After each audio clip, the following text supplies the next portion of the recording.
You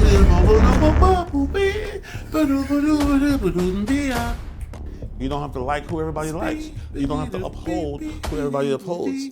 Listen to everything, but like who you like. If you want to be true to jazz, true to the music. In a mellow tone. Wow. Ooh. Feeling fancy. Bring it home now.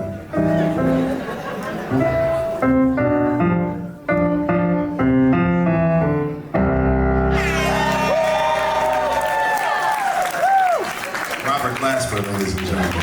Now let's get to it!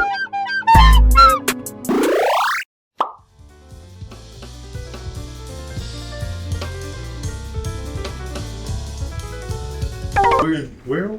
We are in Chi-Town, your hometown, at the City Winery, in a random room with a lot of wine. Pause. And you're keeping it going by what you're doing. That's why I'm here. That's why I'm like, yeah, I'll do this interview with you. But it's kind of, you know why? I don't know what instrument this is. It's too close. I don't know. It's not saxophone. My first show at Kenny Garrett, Newport Jazz Festival. And that's a big festival. Everybody's there. He's playing like Saturday night. It was crazy. And I'm like, oh man, I made it. In my mind, I'm like, I made it. That downbeat came for that tune, 2 down, 1 across. And I'm like, whew, I'm here. I've arrived. You want to get hired? If you want to get hired, Good. What's good for you? What should we be at? I'm not supposed to understand it all. The history of music is your parents are supposed to be like, what's that? And then you become an adult, and then your kid comes up with something, and you're like, what's that?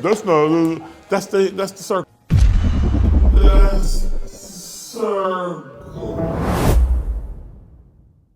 What's up, you guys? Today we're in Chi-Town. We're here to see ROBÉRTO, Glasper, and we're here to meet him at the City Winery. We've been traveling around the world, meeting artists, creatives, musicians from everywhere, and this is our next stop in Chicago for ROBÉRTO, Glasper. We'll see you on the next one. Let's go.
Good for you. Where should we be at? With a good lighting somewhere. I like the vibe, but ooh, with these 2 chairs. Yeah, you can take that one.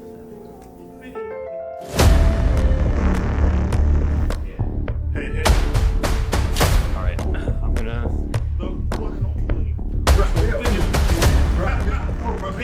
ROBÉRTO. We gotta put the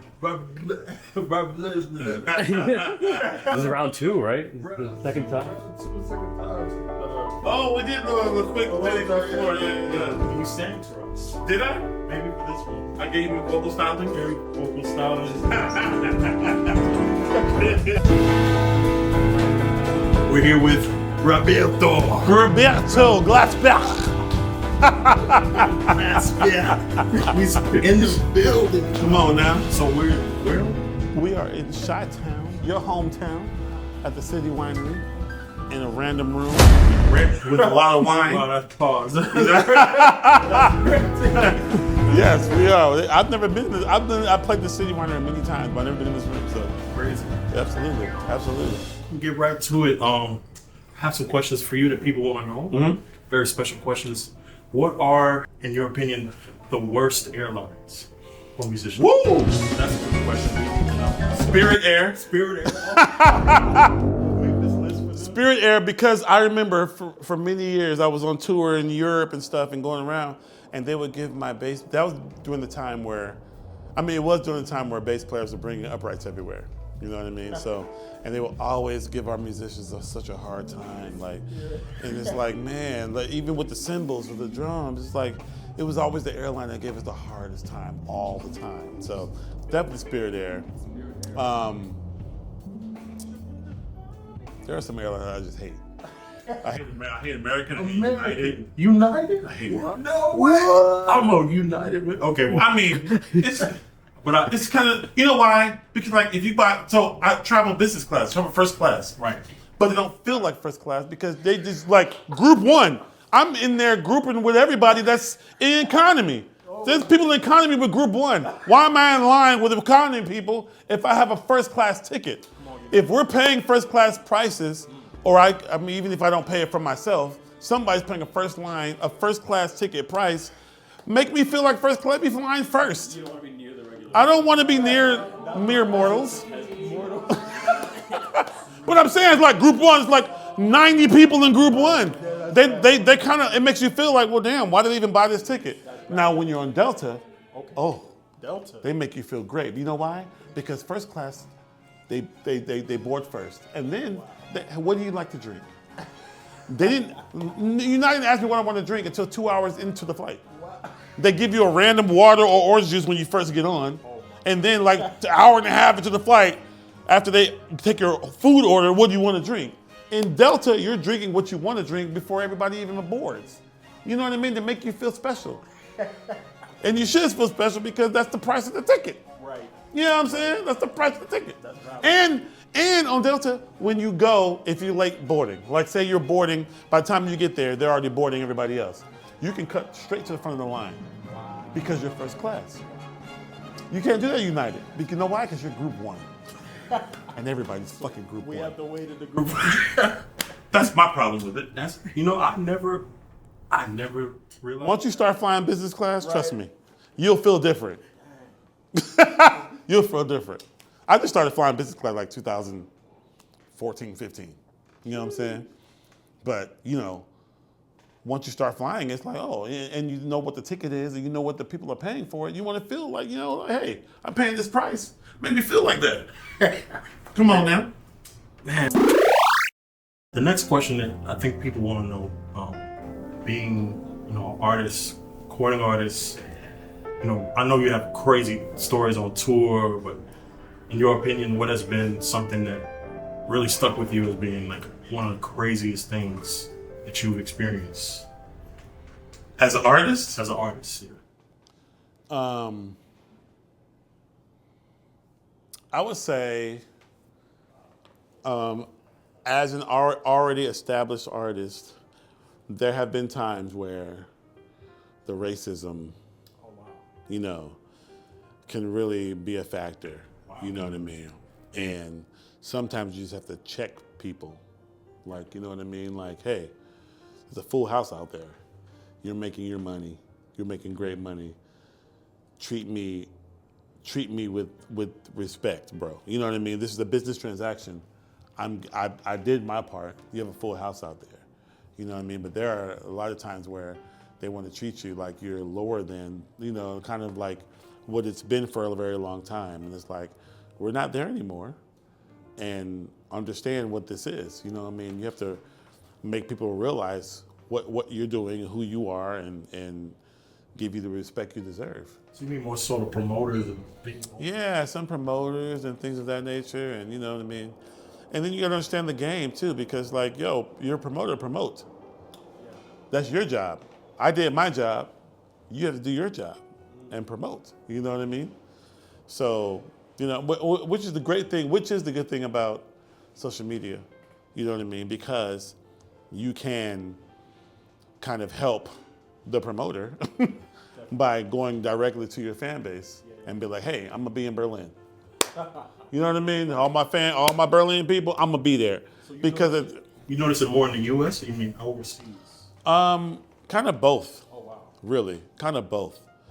Because there's some places here, you know, the U.S. is notorious for not not necessarily promoting things correctly, or just kind of like, because sometimes you feel like you get treated better overseas than you do home.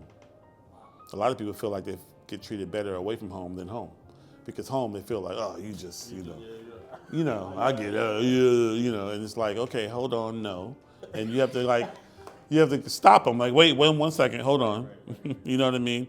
This is what's happening, and y'all got to do your part. I did my part. Here's the thing, you know what I mean? So, but like I said, it's one of the things where that's why social media is great now, because you can go directly to your fan base and kind of help that. Because at the end of the day, if it fails, it's you suffer too. You know what I mean? Because you got there's ticket sales and all the things and blah blah blah blah. But sometimes it's that. Sometimes it's some racism shit that goes into it. Especially when I was younger. Really? When I was younger, black, I had a black trio, have a black trio still. You know what I mean? And some people kind of treat you a certain way, it's like, no, blah, blah, blah, blah, blah. You gotta be like, stop, hold on. Let's look at these numbers, let's look at everything. Treat me with some respect, because I deserve it. You're not giving me a handout, you're not giving me an opportunity. You know what I'm saying? This is a transaction here. You're making your money, and I'm doing my thing. So, so you have to, sometimes you gotta be vocal about that. Man. Very important. And have you ever, when you toured and played with Kenny Garrett and so many people over the years, I remember I saw a story, you said your music you were playing on a festival and it flew off. Oh, man. So, like, is that kind of stuff, I mean... That was a lesson. That was a lesson. So what was the lesson? The lesson there was, when you play with your heroes, know the music by heart. Because also, when you learn the music by heart, now you can really engage in true interaction with the band. Because when you're reading music, for sure, when you're really paying attention to each measure, you can't necessarily always also pay attention to what the drummer's doing, what the bass player's doing, what the saxophone player's doing. You know what I mean? You can't be truly in the music if you're visually in the music. You know what I mean? Because you're really trying to figure out these changes, and if it's a hero, just learn it. Learn it, because that taught me everything. Because that music, when I was playing with Kenny Garrett, my first show with Kenny Garrett, Newport Jazz Festival, and that's a big festival. Everybody's there. He's playing like Saturday night. It was crazy. And I'm like, oh man, I made it. In my mind, I'm like, I made it. That downbeat came for that tune, 2 Down, 1 Across. And I'm like, whew, I'm here. I've arrived. As soon as that downbeat came, every piece of my music flew into the audience for the rest of the set. And I knew some of the stuff, but a lot of the stuff I did not know. To this day, I don't even know how I got through the gig. But I know for sure, being an artist now, being, to some people, a lot of people, an OG at this point, some people come up to me and say, hey, I know your music. And I'm like, when people say they know my music, that puts them ahead of the line immediately of other people want to play with me. Because when I get in the crunch, I'm gonna call the person, I'm gonna remember the person who says they know my music. If you wanna get hired. If you wanna get hired, know the music of the person that you really want to play with. Those people you really want to play with, know a pile of their music by memory, by heart. Because when you meet them and you tell them, hey, I'm a drummer, I'm a piano player, I'm a singer, I'm a bass player, whatever you play, and I know your music by heart. You're gonna jump the line of so many musicians that they met or so many people that they met, because in that moment, they're gonna call you when they need that sub, because most people have a band, or they try to have a band, you know what I mean, already. But things happen, people get hired for other things, blah, blah, blah, and sometimes you need somebody in the crunch. And they're gonna remember the person that said they remembered, that they knew their stuff by memory. Yeah. Man, thank you. And I guess the last question really is, what are some lessons that you learn? I mean, obviously, that's one of the lessons you learn, being on stage, knowing the music, but just life lessons. I think people glamorize being a musician, traveling. They see the lights of fame, and what are some things that we won't see that people don't really know about the music industry behind the scenes? Be 3 things for you that you may not know.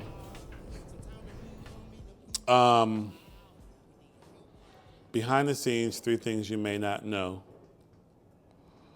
Well, number 1, if you have an original idea, just because other people don't understand that idea doesn't mean it's not a great idea. Because you may be onto something they're not onto yet. And a lot of our geniuses, a lot of our inspirational artists that have come around have done things that people didn't understand in the moment. And sometimes they end up getting it a few years later while a person's alive. Sometimes they get it after the person's gone. You know what I'm saying? But if you have an original thought, an original idea, don't feel like if everybody else doesn't get it, that it's not a good idea. That's your idea, and that makes you unique. And stick with who you are. Stick with who you are. Also understand that understanding the history is important, but you don't have to know all of the history to know who you are.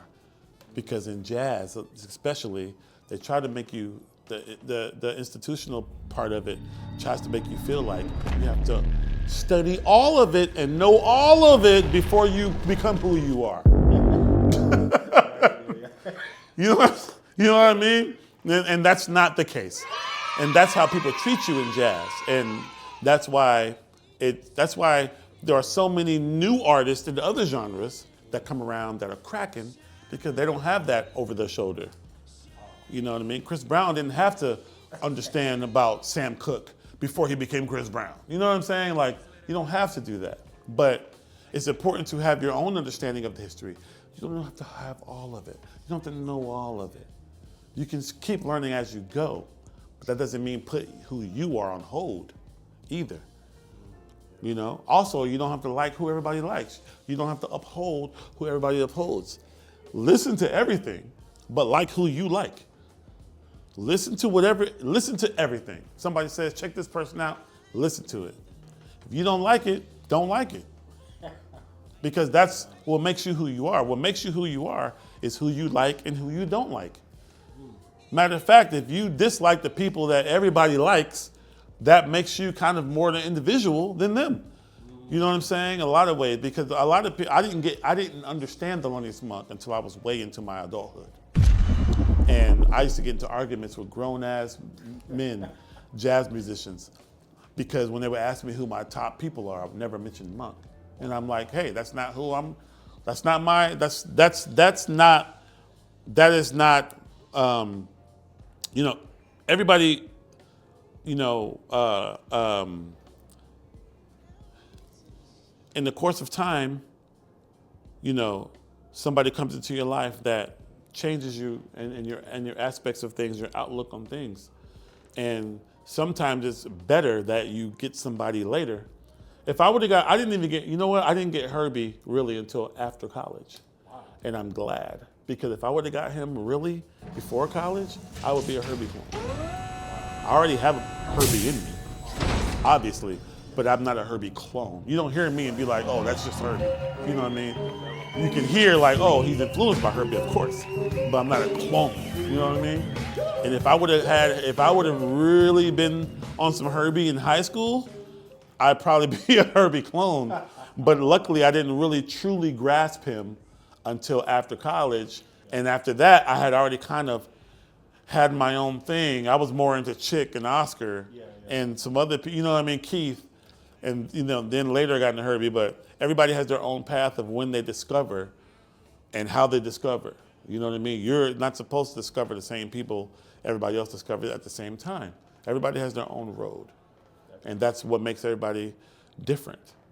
And that's the beautiful thing about music. There's so many things to listen to and so many things to be inspired by. You don't have to be inspired by the same thing. I'm like people. Brian McKnight had more inspiration. Brian McKnight had more impact on my life in high school than Duke Ellington. Wow. He was supposed to. He was living and doing music when I was in high school. You know what I mean? One Last Cry. I cried to that song because I broke up with my girlfriend. I have nothing to do with Innocent in the Mood. I can appreciate it, but that doesn't make me cry. One Last Cry makes me cry because that's my time period. That's the jazz musicians we love them because they lived in their time period and they were in their time period. Everything was in their time. So if you want to be true to jazz, true to the music, be true to your time, because that's what our heroes did. If we're only acknowledging the past and living in the past and playing the past music and all those things, that's not what our heroes did.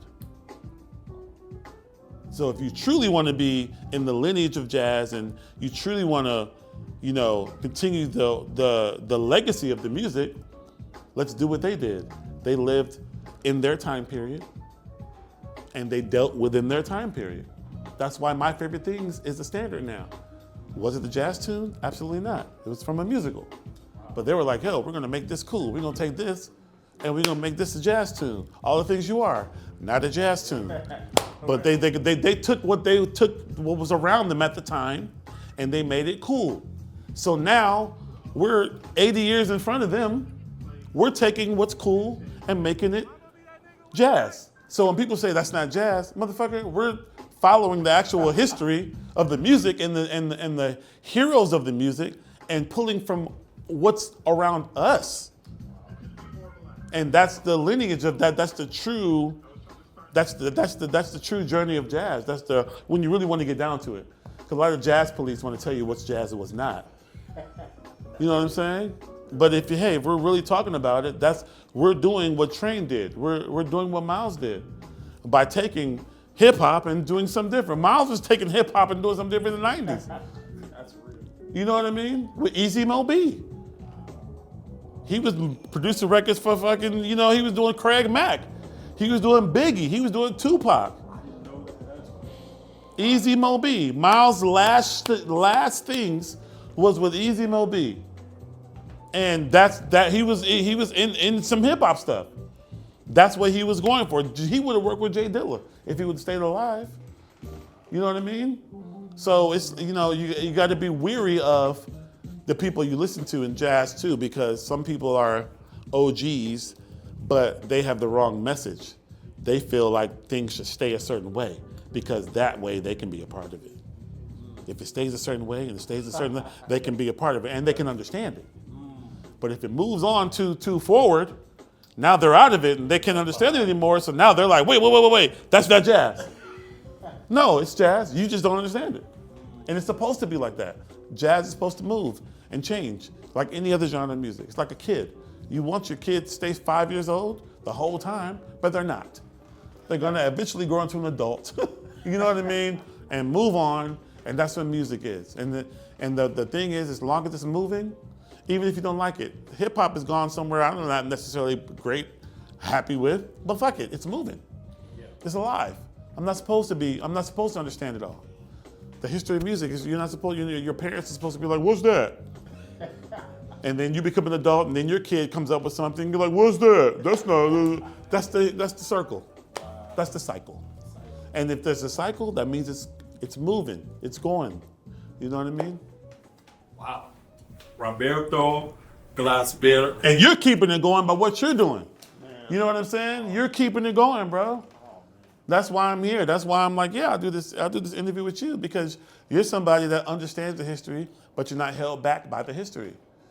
You're supposed to understand it, even if you don't understand all of it. It's history, it's a lot of it, you know what I'm saying? But you can't make history unless you are now. You have to be now to make history. All the history we learn is about people being in their now. We can't, if they were in their history, we wouldn't be learning about them because they were in their now at that time.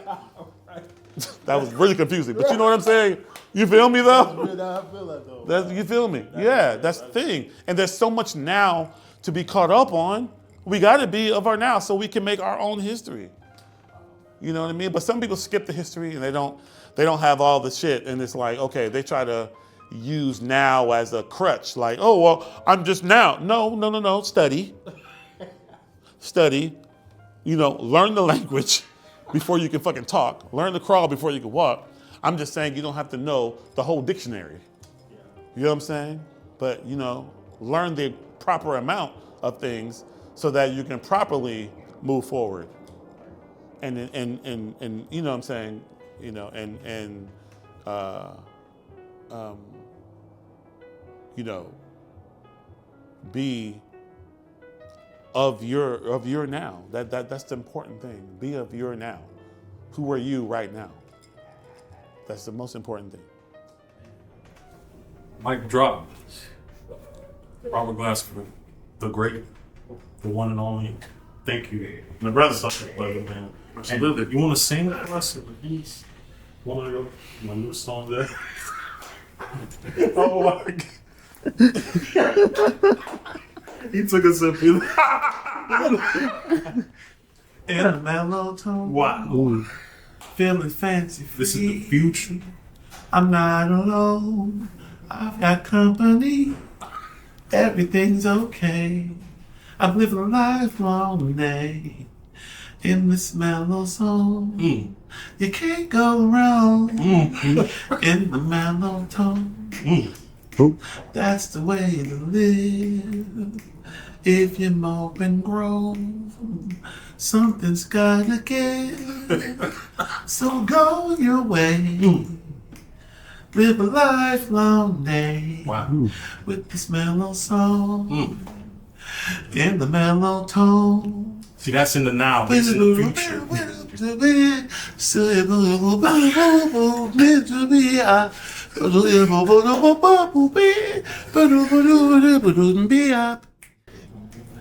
Speed, beep, beep, beep, beep, beep, get the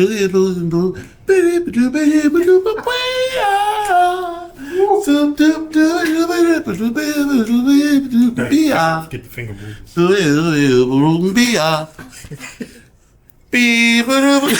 I don't know what instrument this is. It's too close. I don't know. It's not saxophone. I don't know. I got nothing. Wow. My brother. Awesome. All right. Oh, yeah.